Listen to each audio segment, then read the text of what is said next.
E em ano de eleições municipais, um levantamento feito pelo jornal O Globo apontou que o PSD e União Brasil cresceram mais do que a média dos outros partidos nos últimos anos, sendo que as siglas comandam hoje 3 de cada 10 cidades do país. E com esse cenário, o MDB deve perder a hegemonia do número de prefeitos eleitos pela primeira vez. De acordo com os dados, PSD e União cresceram 33% desde a última eleição. No mesmo período, parte de outras legendas tiveram uma redução média de 10% nas prefeituras.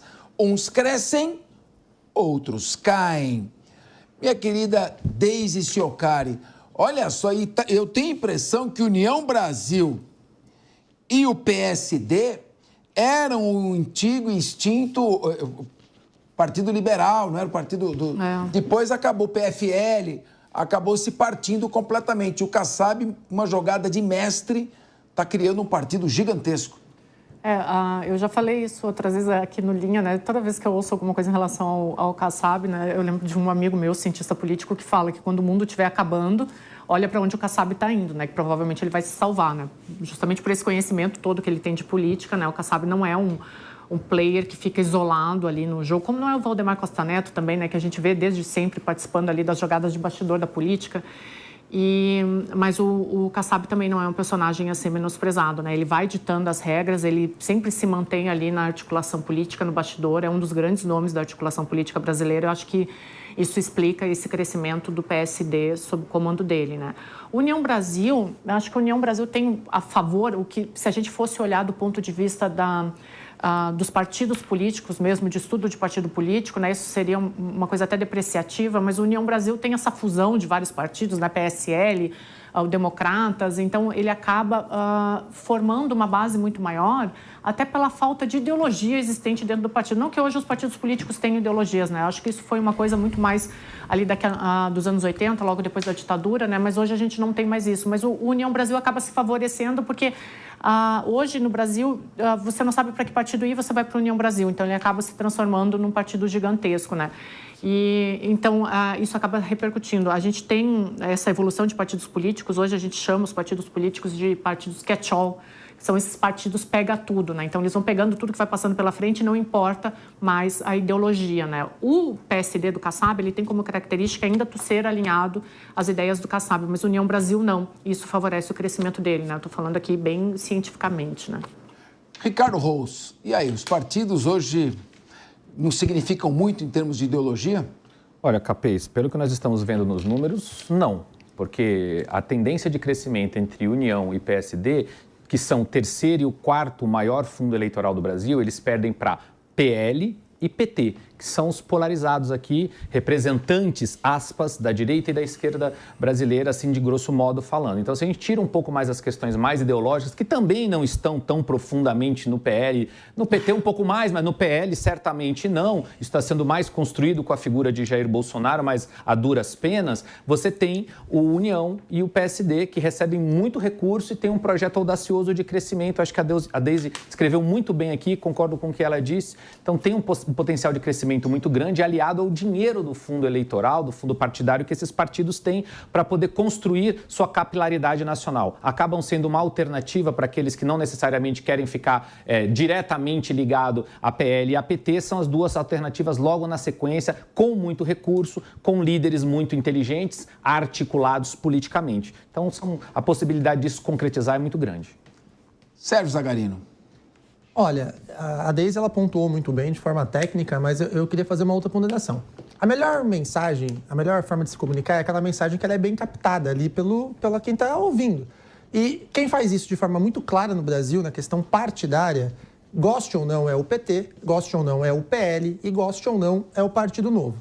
Isso porque o PT ele consegue agregar ali a ideia do trabalhador, da esquerda, o PL a ideia do conservadorismo, que é antagônico ao que defende o PT, e o Partido Novo a ideia do que é ser liberal. Então, esses 3 partidos, eles defendem uma ideia, o estatuto deles é muito claro, e eles conseguem resultados nas urnas diante disso. Não à toa, nas últimas eleições, os deputados mais votados, eles tinham essa identificação. Ou seja, eles representavam, de fato, parcelas da população brasileira, que é a grande finalidade dos deputados. Já os outros partidos, eles crescem muito mais por habilidades políticas, como disse a Deise, como pontuou o Ricardo, em razão ali de seus líderes. Você pega o PSD com o Kassab, não tem uma mesa, né? Às vezes eu falo com o Fernando assim, ô Fernando, que lugar que você discute melhor política? Naquela mesa do boteco. Quem não conhece as habilidades de Kassab para conseguir... Parece que ele ganha todas as eleições no Brasil. E se você perceber, onde está o PSD do Kassab? Ele está no governo do estado de São Paulo, como secretário de governo, e ele é base do governo federal. Então, esse fisiologismo, junto com os recursos do fundo partidário, do fundo eleitoral, só para lembrar aí que é em torno de 6 bilhões de reais, ajudam a manutenção e o crescimento desses partidos. E em contramão a isso, você pega um PSDB da vida, por exemplo, que está ali na corda bamba, só com o governo do estado lá do Rio Grande do Sul, com o Eduardo Leite, e olhe lá. Eu tenho certeza que o PSDB no estado aqui de São Paulo foi o partido que mais perdeu filiados, que mais perdeu prefeituras. Então, ao mesmo tempo que a gente parabeniza ali os dirigentes partidários desses partidos que estão crescendo, a gente enxerga que, de fato, o Brasil tem poucas ideologias, poucas correntes políticas. Afinal de contas, nem existe tanta ideia de corrente política para mais de 30 partidos, não é verdade? Você, Leandro Ferreira, é liberal ou é conservador? Se você é conservador, você está no Partido Liberal. Se você é liberal, você está no Partido Liberal. Qual a sua visão do crescimento do PSD? Eu vou falar aqui, um negócio vai dar pano para manga, mas eu, como esquerdista, sou mais liberal que todos esses que reivindicam o liberalismo, né? Porque eu acho que o liberalismo, para valer, ele fez avançar a sociedade, né? E entendo que ainda falta liberalismo no Brasil. Mesmo quem o reivindica é conservador e totalitário, e não só no PL, viu, Zagarino? Tem também aquela turma lá do Novo do Rio Grande do Sul, por exemplo, é um negócio da vergonha em termos de conservadorismo e totalitarismo, né? Agora, eu entendo que essa movimentação toda, eu vou aqui na linha do Ricardo Rose, mas tentando puxar para uma outra coisinha. Para mim, Ricardo, sabe o que parece? Janela de transferência de jogador.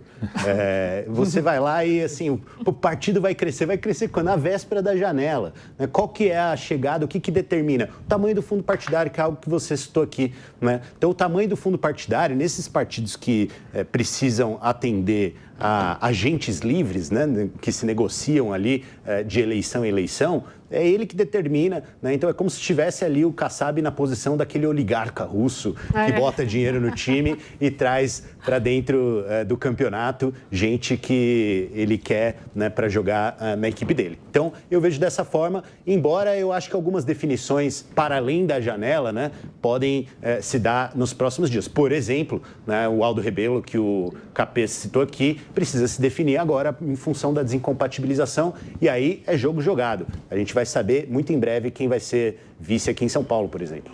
É Leandro Ferreira se identificando como de esquerda. Muito bem, eu não sabia. Muito bem. A origem dessa expressão direita e esquerda remonta à Revolução Francesa, quando na Assembleia Nacional Constituinte, à direita ficavam os girondinos e à esquerda os jacobinos, herbertistas e sans-culottes. Foram esses que acabaram liderando a Revolução Francesa, meus parabéns, e da qual se seguiu um período conhecido como terror.